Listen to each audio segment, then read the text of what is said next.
North Korea's been demonstrating its explosive potential, with leader Kim Jong-un calling for his military to be perfectly ready to collapse the capital of the enemy, referring to Seoul.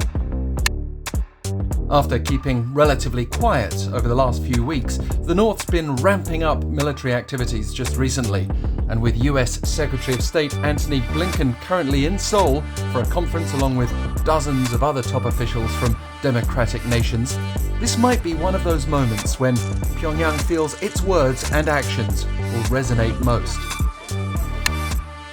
On Monday, South Korea detected the launch of several short-range missiles, appearing to be the North's first ballistic missile test since January. According to North Korean state media the next day, leader Kim had personally guided firing drills involving super-large multiple rocket launcher systems, or MRLSs, described as the most powerful weapon without an equal in the world. Based on these images and the North's report, Kim watched intently as soldiers fired massive shells which flew to the target with the flame of annihilating the enemy. North Korea's been emphasizing South Korea as its primary enemy this year.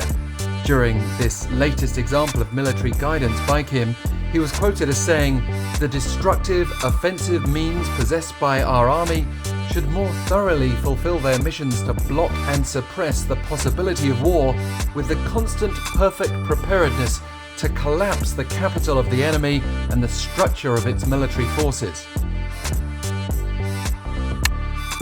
So, even though that call to collapse the enemy's capital is what leaps out, it looks like Kim is highlighting his nation's might in order to deter Seoul and Washington, following their own recent large-scale military drills. And so, North Korea has to appear ready to use this super-large multiple rocket launcher, which Kim said was one of the core striking means of the North's military. He added that it's necessary to further impress upon the enemies that if an armed conflict and a war break out, they can never avoid disastrous consequences.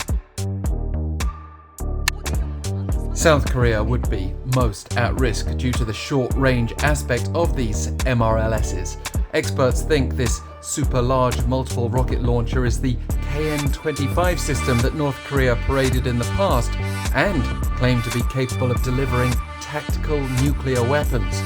These weapons can be carried on tracked or wheeled launchers, weigh some 3 tons, are 8.2 meters long, and have a range of up to 400 kilometers.